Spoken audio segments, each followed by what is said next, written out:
Welcome to the Convergence Podcast. I'm your host, Ashok Shivanan. There is no amount of behavioral engineering technique or dark pattern that is going to make up for a bad app or a weak value proposition. On this show, we'll deconstruct the best practices, principles, and the underlying philosophies behind the most engaged product teams who ship the most successful products.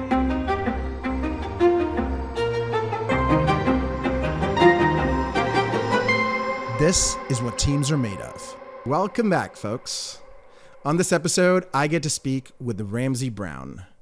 Ramsay is the CEO of Mission Control AI, and they help companies with adopting generative AI, especially when their workforce isn't quite as familiar with using chat UI like ChatGPT as intuitively as you and I might.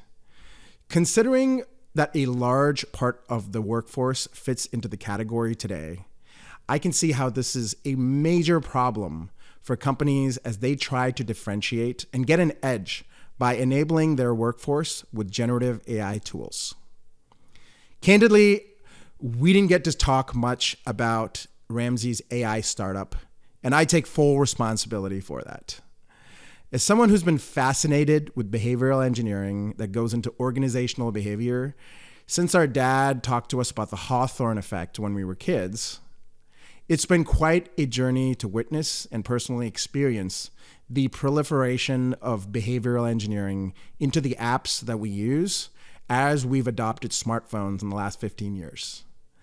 Gamification went from a cute term that was used to help us get better at forming habits to consumer internet giants creating psychological dependencies amongst us, similar to slot machines with features like pull to refresh and infinite scroll amongst our users. I've always found it odd that the only other frame in which we refer to humans as users, other than in software applications, is when we're addicted to substances. Now, Ramsay has happened to study this deeply during his time at University of Southern California, where he graduated with a master's in neuroinformatics, while he studied how the human brain develops habits, behaviors, and addictions, and then went on to co-found a company called Dopamine Labs. What a great name. As someone who's quite fascinated and familiar with addiction, I have had to quit smoking in the last 6 years. I stopped drinking alcohol in the last 5. My curiosity led to us going deep down rabbit holes with Ramsay's understanding on how incentive structures in our society and economy today often lead us product managers and our customers or users in polar opposites around value creation. We also get to talk about the responsibility that we carry as product developers in adding value for our customers and not purely extracting and exploiting from them. Ramsay's takes on the spicy versus nerdy scale are squarely in the high spice, high nerd quadrant, and I really enjoyed hearing his synthesized perspective on modern product development from his time studying at USC and leading Boundless Mind, formerly known as Dopamine Labs. I hope you enjoy the episode and learn from it as much as I did. I've got a different take on how I'm going to approach product development more responsibly as a result of it. Let me know what you think in the comments as well as via DM, and I'd love to follow up later. Hope you enjoy the episode. Subscribe to the podcast to get future episodes as soon as they're published. If you find this helpful, give the podcast a 5-star rating on your podcast app or hit that like button on YouTube. Ramsay, welcome to the show. I've been following your stuff and been quite excited to have you on. Ashok, thanks so much, man. I'm stoked to be here, super grateful, and excited at the chance to get to chat with you. So let's give the audience a little bit about your background. You are the CEO of Mission Control now, and you started out doing a lot of deep research. So how did this all come to being? So I'm one of those people who was born with the fortune of having something like a purpose-driven identity and mind in life since I was like even a really little kid. And lest we go back that far, what I've been really lucky for is having a strong sense of you have the fortune of birth to have these opportunities laid out in front of you to go get a good education, to grow up in a community that would foster these things. Go pick the weirdest, hardest, edgiest things to think about that if you succeed in making a little bit of progress against them or a lot of progress against them, everyone on Earth's life gets incrementally better in some way. Like you're able to contribute to some step function in human eudaimonia or human flourishing or the Kardashev scale to say, if you get sort of good at this, everyone on Earth's life gets better for free. So that started with studying the brain and getting a degree in brain architecture and computational neuroscience, where I got to think a lot about how can we understand, and not just understand, but make useful software that would help scientists and engineers and doctors explore how the brain is built and how the circuitry of the brain generates behavior and thoughts and feelings and disease states. So that was my work on my master's thesis for a Google Maps for the brain, through to what does it mean to be able to take ocean water and turn it into something clean we could drink, working on ocean desalination using nanotechnology, through to if we know how the brain works and how behavior gets created at rough scales, and we know that the majority of diseases that kill people in the post-industrial world are diseases of behavior, as opposed to things like genetic-based diseases, how do we help people change their behavior at scale? And behavioral engineering as a field that could mature, through to looking at the opioid epidemic and saying, there is a 737 worth of people that falls out of the sky every day, like the equivalent of that many people dying every day from the opioid epidemic in the States. What other pathways do we have to chronic and acute pain management? And can we turn video games themselves into FDA approved, legal, effective medicine? So virtual reality pain management.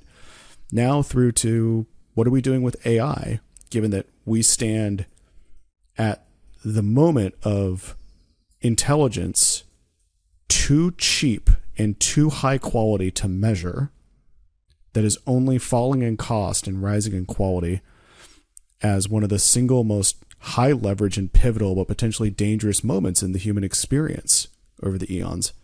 How do we navigate that? I've been really lucky to get to have this thread of figure the hardest, nerdiest you can work on. Be able to build companies in that space that if they succeed, everyone's incentives are aligned, and then work like a madman at those. And that's kind of been the through thread of my career. So I think right off the bat, you got me with being blessed with a purpose-oriented childhood. And that's certainly something that I continue to wonder about for myself, right? What do you look around that tells you that that was the case for yourself? When I was really young, I got a relatively bad case of pneumonia. And as I was in treatment for it, a physician handed me an x-ray of my chest. And for the first time, seeing the internal components and structure of myself, like the basic mechanism of me, that I had parts in the way that my toys had parts or my bike had parts, set something off in my head of, oh, so my internal world is not remarkably different than the external world. Recovering from that, I think the next thing I asked my mom for was, can you drive me to the local research university's medical library? I need to learn as much as I could about this. And I started devouring medical content as a kid. And that just kind of became my oh yeah, this world kind of makes sense to me.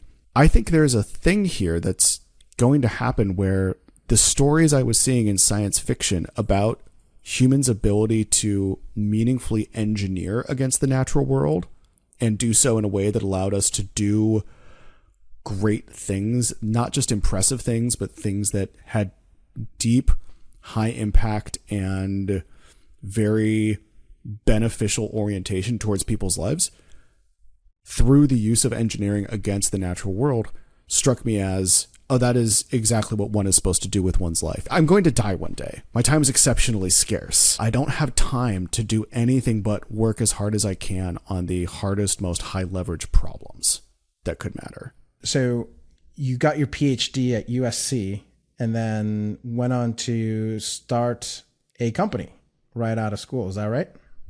I got my master's at USC because I was in a PhD program. I was actively pursuing the dream, had my PhD mentor, had my committee, and recognized that there are some people who make amazing scientists, and there are some people who make amazing science guys.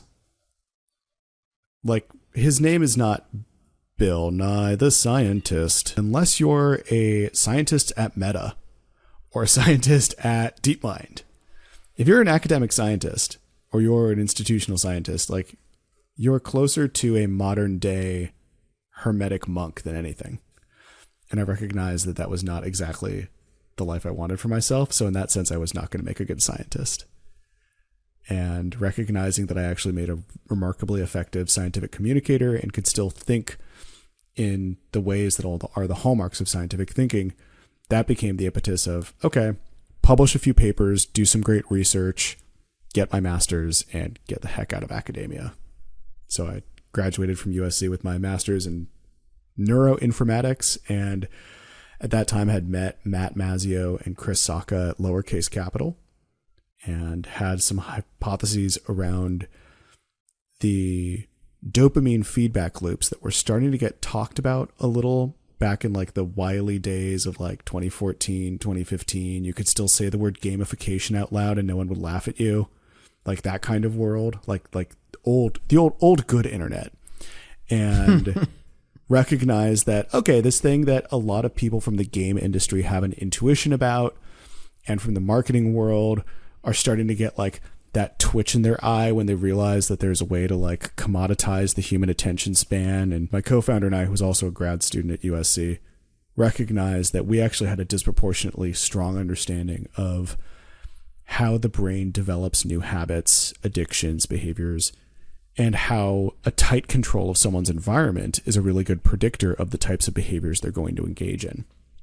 And so we used that as an opportunity to build Dopamine Labs, which was a definitely too early to market behavioral engineering API where apps could download our SDK and throw lines of code in their app that would at scale change the behavior of their users automatically. And we sold that to the apps that were good for you.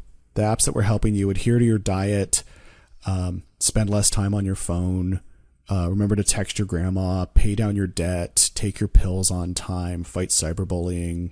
The things that if you did a habit out of that, if you increased your behavior, you would become a less crappy individual and society would become a less crappy place. And this became this idea that behavioral engineering didn't need to be this dark, Brave New World kind of thing. In fact, we were really inspired by Huxley's much less known sister novel to Brave New World, The Island. And in Island, Huxley uses the exact same technologies of human engineering and behavioral engineering to create a utopia instead of a dystopia. We almost completely culturally forget that like The Island is both an excellent work of fiction, but also a really strong vision of a future that is worth wanting, where engineering drives human flourishing and human eudaimonia as a, like, no, we can solve these problems using engineering techniques as opposed to all engineering by default makes the world a worse place. And we looked at that and said, okay, there's something to build there. And that became Dopamine Labs. So what's your hunch, or maybe why it is that The island was way less popular than Brave New World. What do you think it is about humans or the market or whatever? So I think do you know that meme of like the midwit IQ bell curve? So it's a common meme format on Twitter, but it's the idea that like the IQ bell curve has like three people on it, someone at a very low IQ, someone at very high IQ, and someone at 100 in the middle, an average IQ person. And the punchline is always that the very low IQ character and the very high IQ character think the same thing. And it's the person in the middle who's like frustratedly angry that the world doesn't work that way. This is where the low IQ and high IQ guys say like, I don't know, man, stuff just happens. Fostering an engaged product organization and aligning them with the principles around lean, human-centered design, and agile will more than likely lead to successful business outcomes for your organization. But getting started or getting unblocked can be hard. This podcast is brought to you by the player coaches over at Integral. They help ambitious companies like you build amazing product teams and ship products in artificial intelligence, cloud, web, and mobile. Listeners to the podcast can head on over to integral.io/convergence and get a free product success lab. During this session, the Integral team will facilitate a problem-solving exercise that gives you clarity and confidence to solve a product design or engineering problem. That's integral.io/convergence. Now, back to the show. I want to back up to something you talked about where your co-founder and you found yourselves having like a disproportionate wealth of knowledge around human behavior and the brain around the time that, especially I guess, technology companies were really starting to invest in that space. And so what were some of those instincts that you had, or what were now maybe common knowledge, but at the time not as common, that you can think about in terms of how our brains work, how we're susceptible to things, and how have companies used it?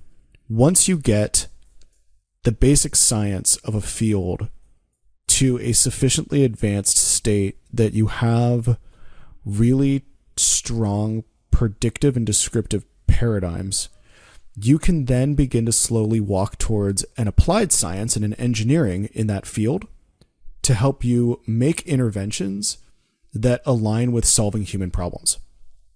Like alchemy didn't solve too many human problems because it was a poorly predictive or descriptive paradigm for chemistry.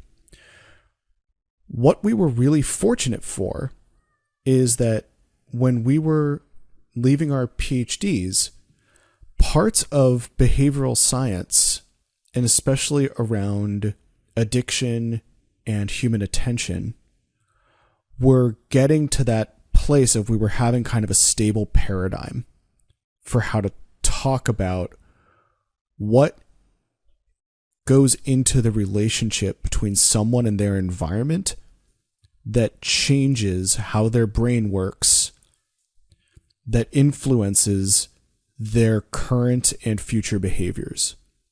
And we were at one of those inflection points where the paradigm was just really starting to solidify.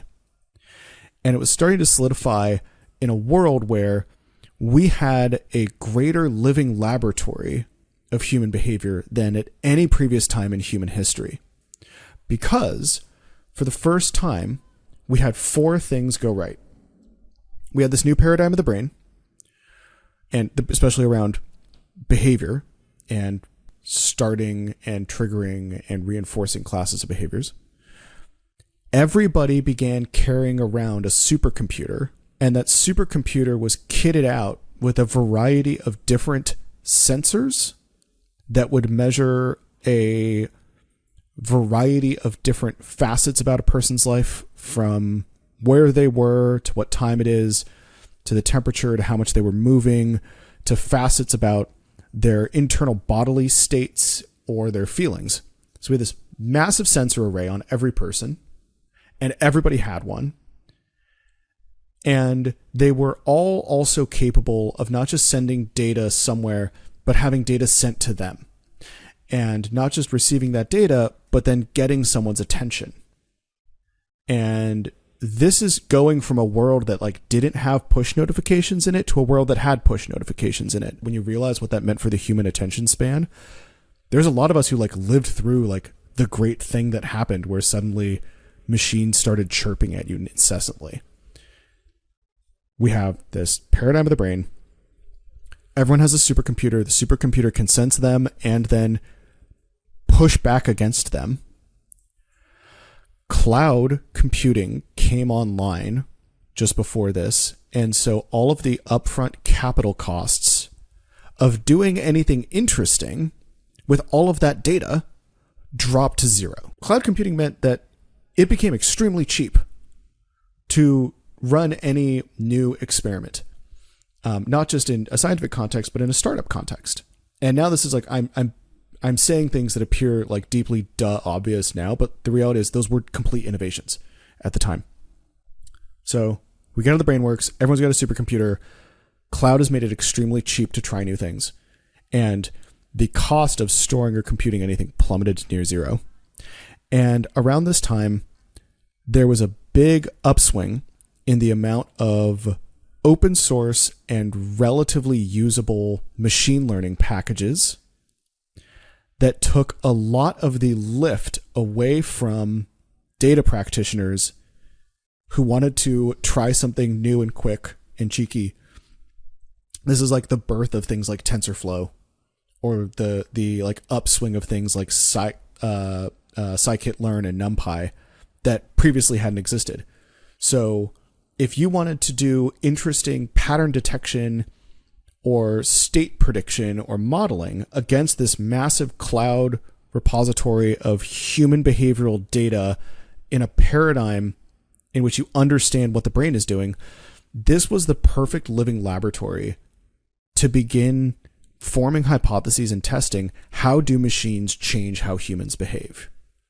And if we know that a group of people wants to change their behavior, and they're carrying around a supercomputer at all times, and they've given us permission to monitor their behavior and reach out and change that behavior using the supercomputer in their pocket, and we can run good predictive models of what could or couldn't work, and it costs us almost nothing, that is the perfect storm to move from behavioral engineering as a descriptive paradigm to behavioral engineering as an applied science.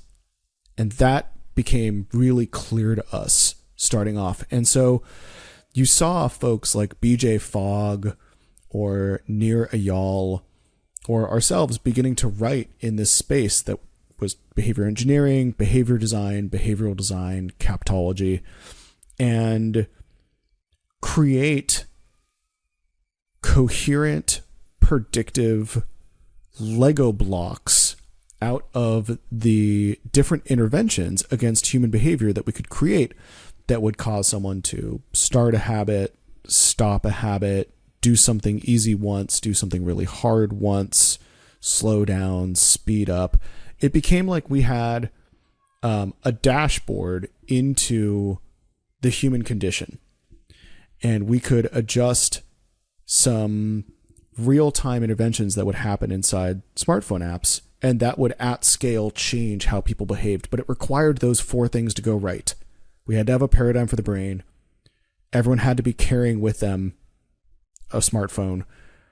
It had to be really cheap, and we had to have commoditized machine intelligence that would make all of this doable. And that's recognizing that that was the storm we were in allowed us to do these new and exciting things. And a lot of those became now what at the time was really exciting.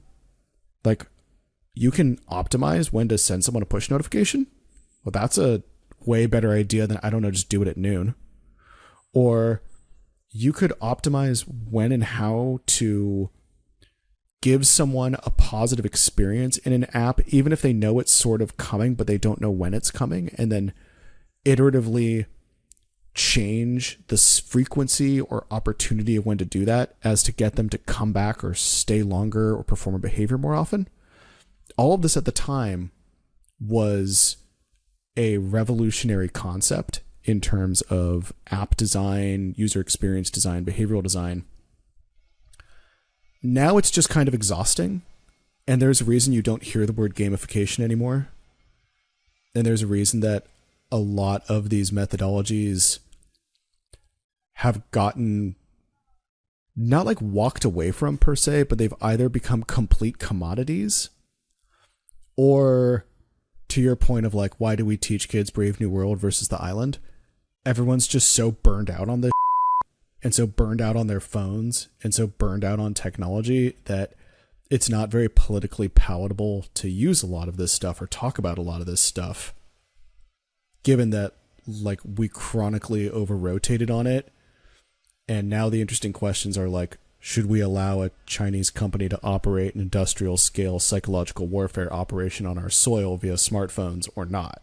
Like the discourse is just so far gone from like gamification that millennials and all of the like polite 33 to 37-year-old or 38-year-old members of your audience right now who are in product and are in design are yearning for like a crisis of authenticity where we can get back to things that look and feel like the 80s or 90s and their aesthetics, and walk away from predatory design patterns. Like you're using a Remarkable right now.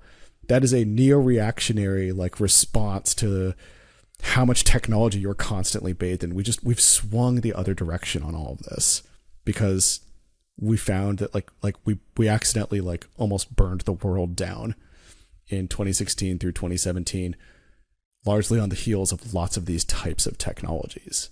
It turns out maybe we don't want machines constantly trying to with your behavior all of the time. Maybe that's like actually maybe that's a very bad Brave New World place to live. I'm curious. So as much as a lot of folks tend to listen to this show to kind of go into work the next day and do a better job of building products or building better teams, we're also consumers and not just creators of technology. And I'm curious to know what kind of defense you may implement in your personal life, or you might advise a nephew or niece about with respect to how they consume or allow technology today to imply their behavior. Do you have any advice or things that you would do to kind of play defense against it? I'd give two flavors of advice. One for everybody to feel less like they're just absolutely drowning, and one towards the people who are listening to this podcast to go in and be able to do their job better, especially if they are in a product or design role. And to the former is the kind of already well documented set of steps that are becoming more in vogue around the things you can do to protect your attention span. And to the latter, a earnest plea to think about the incentives at play and the responsibility that we all collectively have for the incremental changes we make against those incentives. So for the former, I'd say that starting in about 2017, there was a lot of folks who started talking about things like dopamine detoxes and the importance of throwing your phone in black and white mode or turning off your notifications. And I think that there's no one of these types of things that is magic. But I think the mass action effect of them and doing a handful of them does allow us to live a higher quality, more peaceful life when keeping in mind that the person who's responsible for designing the push notification campaign at the app for New York Times or CNN, I'm just picking on them arbitrarily, has very different incentives than you do as an end user. And this study of incentives gets us really far in life writ large. And I feel like most people have an intuition for it.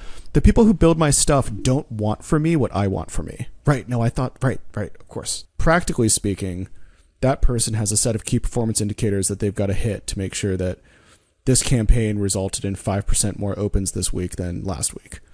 And therefore, they're going to use an asymmetric amount of information and energy and capital compared to the end users to optimize that campaign, regardless of whether or not it makes that user's life better in any measurable kind of way, because that's their KPI and that's their incentive.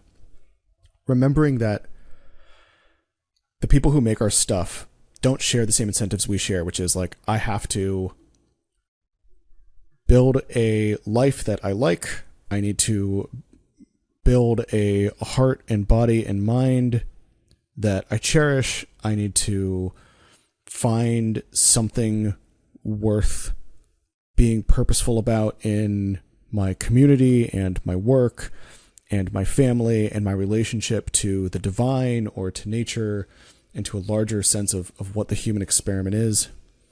All those things are like what we're actually incentivized to do.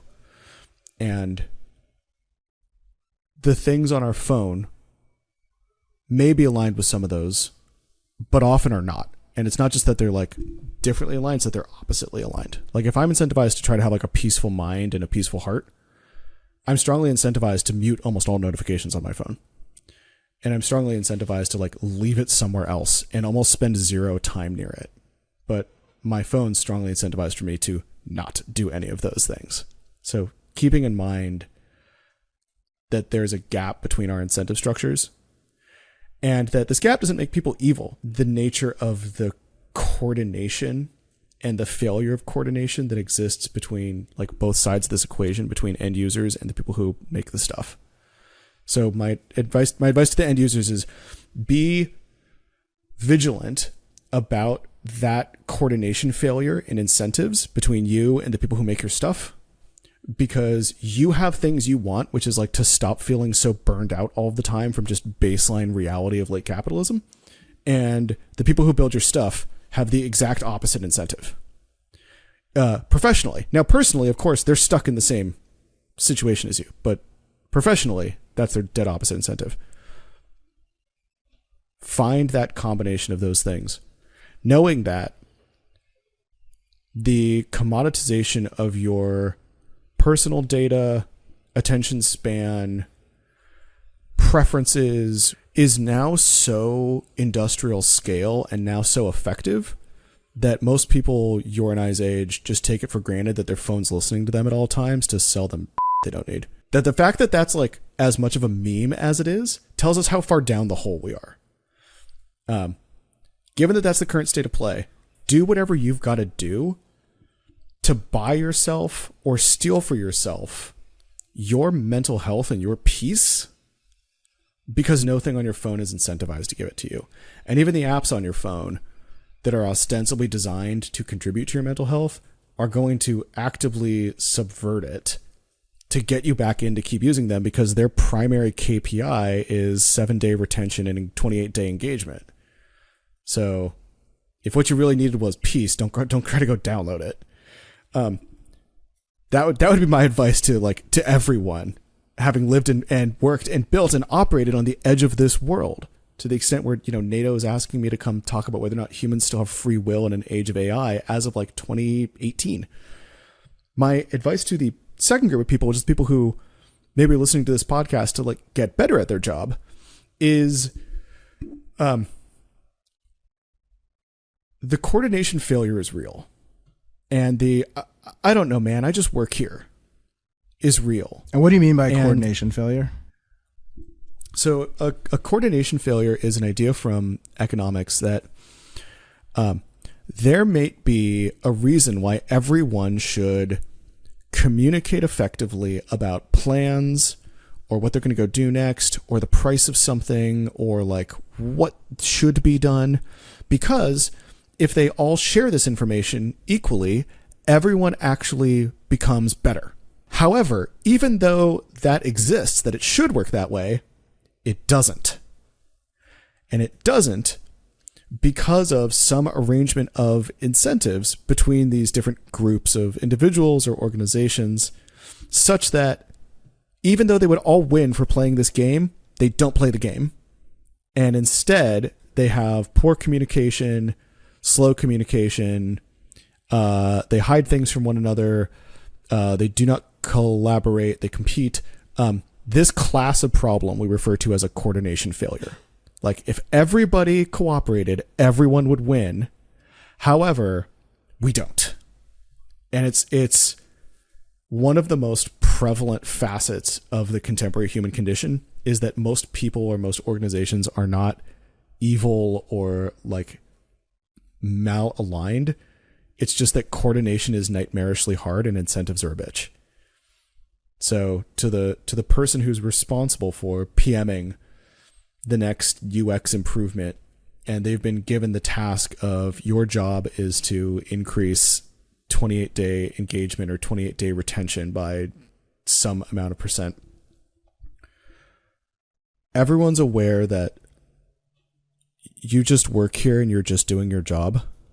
The application of the class of dark patterns that have to tap into the commodification of someone's like very mind or soul is a zero-sum race to the bottom. And everyone gets worse for playing that game. And it's like, why? If you look at someone's phone who's never tuned their notification settings, it's an unholy nightmare of stress because every app is in a race to the bottom to beat every other app for your attention. And because your attention is totally finite, you only have so many waking moments before you die. Every app is aware that they're competing for the most lucrative real estate we've ever found, which is the human attention span. If you're one of those people who's responsible for making decisions in that world, I can promise you two things, having worked in this space for the past decade. The first of which is there is no amount of behavioral engineering technique or dark pattern or fill in the blank of what we want to call this super family of design interventions aimed at juicing human attention that is going to make up for a bad app or a weak value proposition. And if you had to spend an equal amount of time figuring out a gimmick that you did with push notifications or some way to like cajole the user into a state versus design research for what problem you're actually trying to solve that makes the world a better place, you will see a transitory bump using the gimmick that will temporarily paint over the sin of not actually being that valuable. But at the end of the day, it is the most egregious form of design tech debt. If you want to go do your job better next week, go take a critical look about any time anyone's used the word gamification or behavioral engineering in your design sprint and rip those features out. Because they are high interest design debt. They work when your value prop is already incredibly solid, and they work at scale to the tune of very small improvements. They do not make up for a bad app, unclear value, or poor design research, which is super disappointing because we want them to be the magic cure-all. Be like, no, but I read this book and it talked about like the reward of the tribe, and now all we got to do is like just do some sort of like social proof at the end of the flow. It's like, dude, that's not going to make up for the fact that your app's bad. Which is not to say that like it's easy to make stuff people need, but there's no amount of this that's going to really fix that in a way that doesn't just fail catastrophically once everybody loses their attention. The second piece of advice I'd give to everybody is that for that responsibility that we have to ourselves to take care of our mind and our heart, and so you go do these things to your phone to make it a more bearable place to be, we owe that to each other as well. for all of the study of Rick Rubin and all of the study of Dieter Rams and all of the study of the Bauhaus and all of the study of Johnny Ives and all of the Supreme LARPing and all of the Wu-Tang Clan and like all of the trappings of contemporary, especially digital design culture, not to like aggressively call all these dudes out at once. But for all of this, we have to find a better God to worship with all of it than like engagement and retention. We have to find something to love better than Mixpanel and our KPIs about the human attention span, because and maybe this is a lot of like why then we started Mission Control, but like there are no adults in the room. It's us now. There are no adults in the room. There is no committee running this place. There is no one in charge of the economy. There is no one who's going to set a moral code for you about what you should and shouldn't do at work or should and shouldn't want out of life. It's us. And I think the grossest thing millennials are having to contend with really fast is that the decisions that we make are now the adults in the room. And we're allowed to say no to some stuff collectively. And we can talk all we want about the wants of humanity, capital, and technology and who gets what they want. But the reality is, it's our job to make decisions that we find virtuous. I say all of this because so much of the design community is obsessed with the right way of doing things without asking if they were the right things to do. And there's half the design community is totally obsessed with, is it the right thing to do? And they're the ones who are having like deep conversations about like decolonializing design, and they're down their own rabbit holes around all these. But for like product folks, yeah, but was that the right thing to do? Is a like, look, man, I don't know, I just work here conversation. And this is that my reminder to those folks is like, no, you're the adults in the room now. That is a answer. You're the adults in the room. And you need to figure out what kind of world you want to have, because there's no more blaming Gen X and the boomers. Like, it's us now, and we've got to figure out what we want. So do you want a world where everyone says, look, man, my job's just to make the KPI go up? Because you have a disproportionately high leverage and high impact role to play. If you make the stuff that everybody uses, you're a wizard. Your decisions and your organization's decisions become disproportionately manifest into the world around you. And that's very exciting, but it also does confer to you a reasonable amount of responsibility to make decisions that don't suck. And not just don't suck for your investors, but that you're clever enough to make decisions that not only don't suck for your investors, they don't suck for end users. And I don't think this is a like tech for good thing. And I kind of find a lot of those movements to be like both preachy and dull. But the practical reality is we do get to determine like what kind of grown people we want to be and what sort of virtues we want to live out. And the people who make stuff, the people who design apps, the people who are these PMs and VPs of engineering have a disproportionate impact in everybody's reality. And if they make decisions that respect people's attention spans and respect people's mental and emotional autonomy, that is them being the versions of themselves that their dog thinks they are. That is a good world. That is them owning the responsibility of making decisions that make the world a better place. Even if it's not a better place in the sense that you're curing cancer. It's better in the sense of you're making the decisions that get us to the place where humans live in a greater harmony with their built environment. And that's the place we need to be. I love how you have talked to us about not just as consumers and how to be more aware of what's going on, but also as creators and taking on more of that responsibility of But I love being the adults in the room now, and there's no one else that we can really point fingers to at this point around what it is that we're creating and the wizardry. One of the questions as we wrap up, I'd love to ask our guests is just something really delightful that you've experienced recently, a product or a service.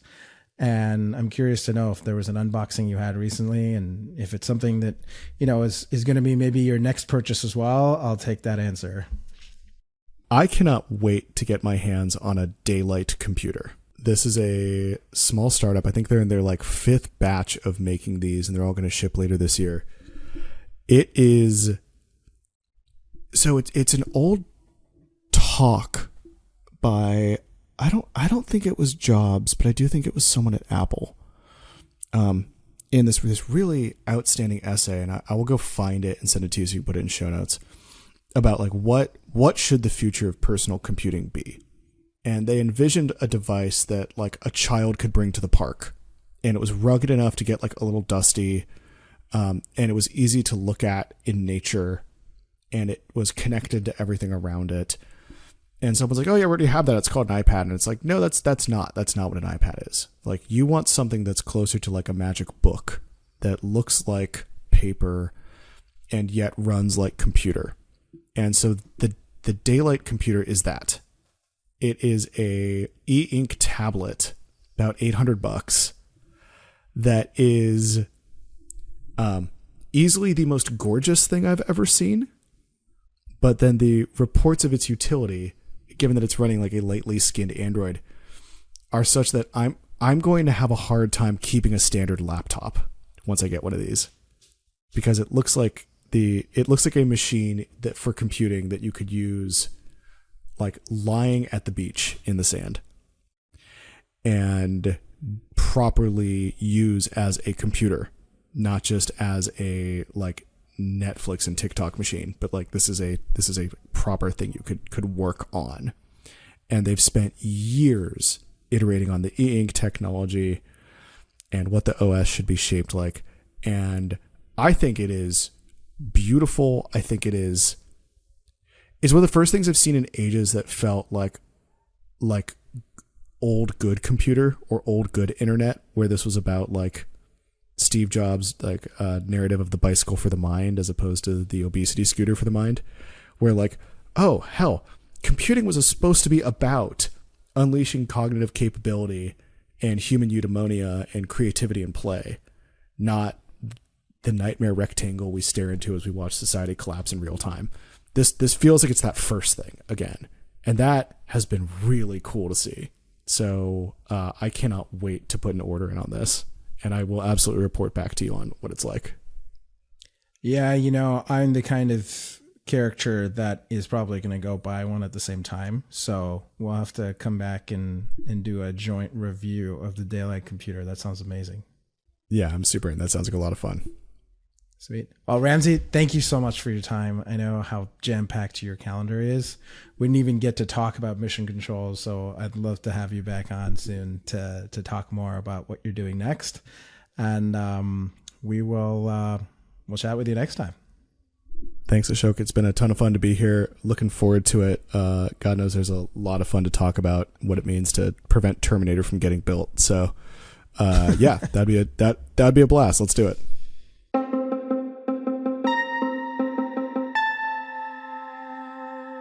I hope you enjoyed that episode with Ramsay Brown, the CEO of Mission Control AI.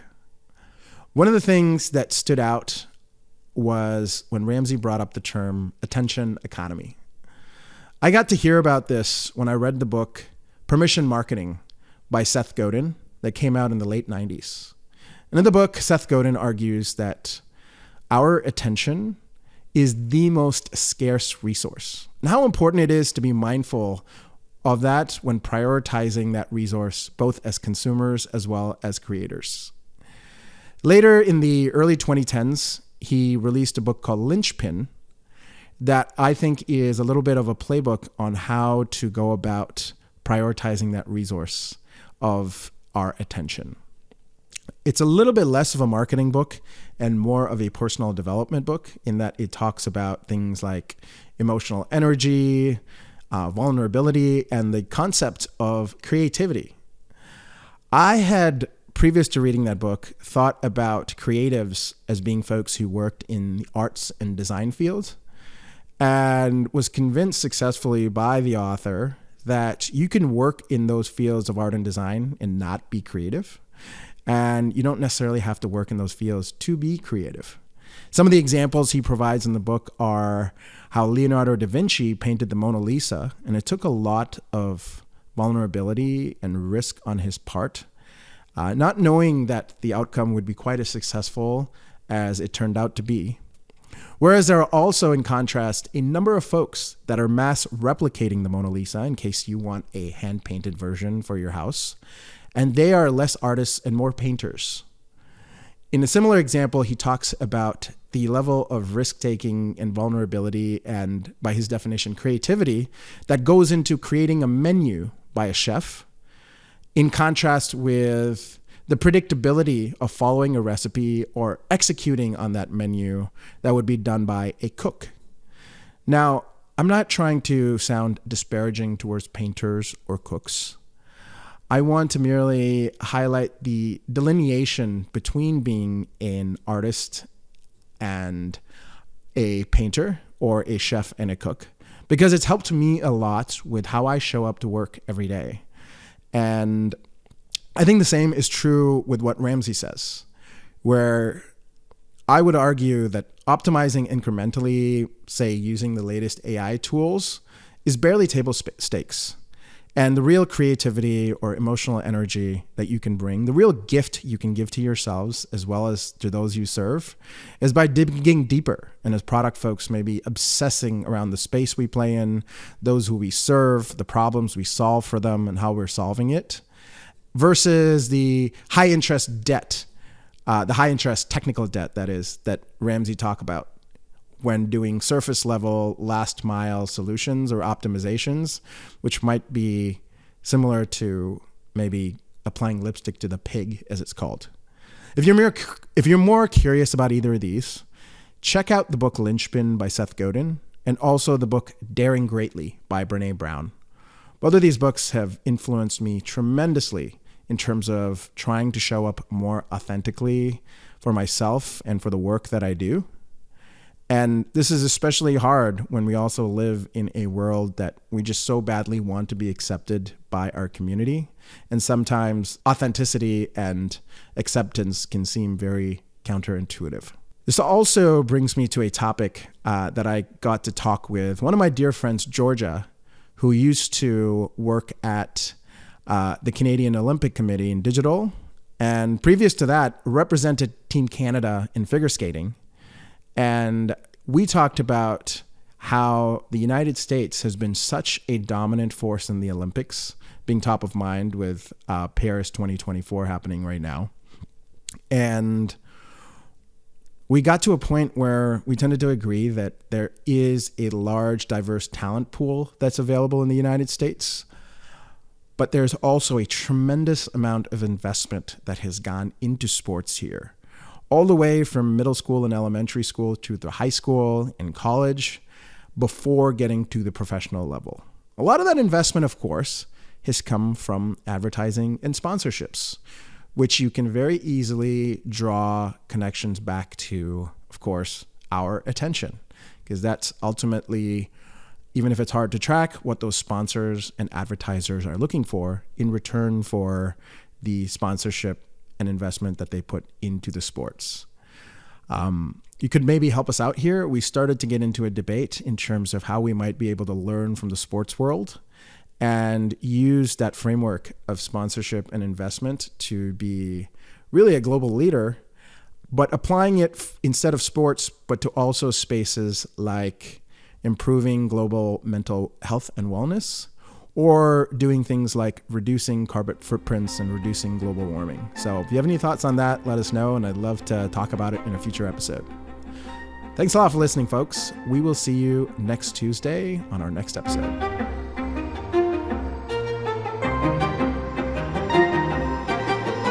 Thank you for joining me on the Convergence Podcast today. Subscribe to the Convergence Podcast on Apple Podcast, Spotify, YouTube, or wherever you get your content.